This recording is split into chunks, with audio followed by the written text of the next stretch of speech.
जनपद फतेहपुर में एक दिवसीय दौरे पर आई राज्य महिला आयोग की सदस्य अंजू प्रजापति ने जनपद में विभिन्न महिला जागरूकता कार्यक्रमों में सहभागिता किया। वहीं जनपद के सर्किट हाउस में प्रेस कॉन्फ्रेंस करते हुए बताया कि महिलाओं से संबंधित बढ़ते अपराधों को लेकर के महिलाओं के साथ बैठक कर जागरूक किया जा रहा है। आज आधुनिक दौर में देश में सोशल मीडिया नेटवर्किंग के माध्यम से महिलाओं में अपराध बढ़ रहे हैं। उन्होंने कहा कि अधिकतर महिलाओं के ऊपर अपराध होते रहते हैं। महिलाएं थाना में चक्कर लगाती रहती हैं और उनकी सुनवाई नहीं होती। ऐसी महिलाओं के लिए महिला आयोग में अपनी शिकायत दर्ज करवाकर न्याय प्राप्त कर सकती हैं। ब्यूरो रिपोर्ट संदेश घोष। जो आते हैं उनमें तो उनको न्याय मिलता ही मिलता है, लेकिन जो कई बार थाने स्तर पर जाते हैं और वो महिला आयोग तक नहीं पहुंच पाती है, तो ऐसे केसेस कई होते हैं कि उसको न्याय नहीं मिल पाता है या उसको ये जानकारी नहीं है। और ये 100% है कि उनको 100% जानकारी नहीं है कि हमारे लिए एक माध्यम और बनाया गया है जहाँ पहुँच हमको न्याय मिल सकता है। पुलिस विभाग आप कहेंगे कि कहीं उनकी थोड़ी सी लापरवाही होती है, तो ये सभी थानों की ऐसी नहीं स्थिति होती है। मुझे लगता है कि अगर जिस थाने की ये लापरवाही है तो वहाँ के जो भी कप्तान या ऊपर के अधिकारी हैं उन तक ये बात पहुँचनी चाहिए, और अगर उससे संबंधित कोई अधिकारी के द्वारा ऐसी लापरवाही हुई है तो उसको सजा भी मिलनी चाहिए। और ये प्रशासन का भी कहना है, सरकार जो भी सरकारें रहती हैं, मैं नहीं कहेंगे कि वर्तमान सरकार है तो ऐसा है, पिछली सरकारें भी रही, उनका भी प्रयास रहा है। कहीं पर कभी कभी होता है कि चीज़ें बढ़ती हैं और एक बार रेशियो में करना उपलब्ध है, लेकिन ये मैं आपको ऑफिस के माध्यम से उपलब्ध करा पाऊंगी, क्योंकि वहाँ पर ऑन रिकॉर्ड सारी चीज़ें रहती हैं कि नंबर ऑफ एप्लीकेशन कितनी आई, कितने निस्तारित हुई और कितने कोर्ट में गई। क्योंकि कई बार हमारे पास मैटर जब आता है जब ऑलरेडी वो कोर्ट में जा चुका होता है, तो माननीय न्यायालय के सामने आयोग उसमें कुछ भी नहीं कर सकता। फिर आयोग न्यायालय के संज्ञान में विषय और माफ करिएगा क्योंकि प्रश्न आप पूछ रहे हैं। महिला होने के नाते मैं क्योंकि हमेशा से काम करती रही हूँ, जो भी अपराध होते हैं तो समाज के द्वारा, समाज में रहने वाले लोगों के द्वारा ही होते हैं। उसमें ना तो प्रशासन दोषी होता है ना सरकार दोषी होता है। प्रशासन और सरकार जनता की मदद के लिए होता है।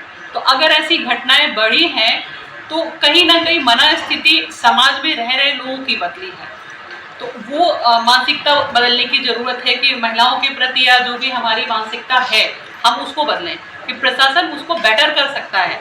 रोकने का काम तो हम सब में से आपका करना है, और क्योंकि मैं खुद भी मीडिया फील्ड से मैंने काम किया, लखनऊ में जुड़ी रही हूँ, तो सबसे बड़ा हाथ हम लोगों का होता है कि जो भी इस तरह के अचीवमेंट से या योजनाएं हैं या सरकार की महिलाओं के लिए जो कानून बने हैं उन तक वो पहुँचे।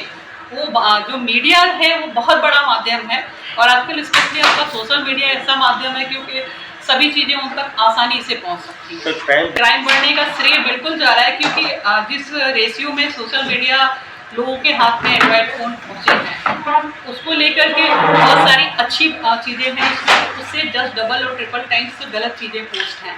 तो उसको अभी हमें अप्रोच करना चाहिए, और उसमें हम या लीगल जो पैनल होता है कि जो चीज़ें गलत पोस्ट आ रही हैं वो उसके लिए अप्रोच करें कि ये चीज़ें बैन हो, या जिन लोगों के द्वारा वो चीज़ें डाली जा रही है उन पर एक्शन होना चाहिए। मैडम एक का ऐसे कई बार फोन भी आते हैं, ये जो बीच में कुछ कानून में अमेंडमेंट हुए, नए कानून बने, क्योंकि महिलाओं की स्थिति एक समय था बहुत बुरी थी, उसको बेहतर बनाने के लिए कानून बने। लेकिन वर्तमान स्थिति में क्या है, आपने कहा ना कि महिलाएं अपने जो उनको अधिकार मिले हैं उनका सदुपयोग की जगह कहीं ना कहीं वो दुरुपयोग कर रही हैं। तो कुछ परसेंटेज ऐसा है, लेकिन जैसे मैं अपना आयोग का जो आयोग में हम लोग हैंडल करते हैं, तो जब एप्लीकेशन आती है वो वहाँ पे पीड़िता खुद आती है, तो एक एप्लीकेशन के बाद ये आइडिया लग जाता है कि ये किसी को फंसाने का प्रयास कर रही है या वास्तव में ये पीड़ित है। तो आयोग से मैं नहीं कहूँगी 100% होता है, लेकिन प्रयास ये होता है कि अगर गलत एप्लीकेशन आई है तो हम उसको वहाँ से खारिज कर देते हैं। आगे कारण नहीं है, जो मेरा पिछले 2 साल का अनुभव मैं बताऊँ, क्योंकि मैं व्यक्तिगत 2 से 3 दिन पहले सूचना अधिकारी यहाँ के भी आती से अपराध बढ़े हैं, क्योंकि 2 साल आयोग अपने कार्य में नहीं रहा पूरी तरीके से। तो एक तो ये वजह है, और क्योंकि इस समय आयोग पूरी तरह से गठित हो चुका है और सारे मेंबर्स ने अपना चार्ज संभाल लिया है, तो मुझे विश्वास है कि जो इस बार टीम गठित हुई है तो सभी एक्टिव मेंबर्स हैं उसमें, और कहीं लॉ की जानकार हैं या एजुकेटेड हैं।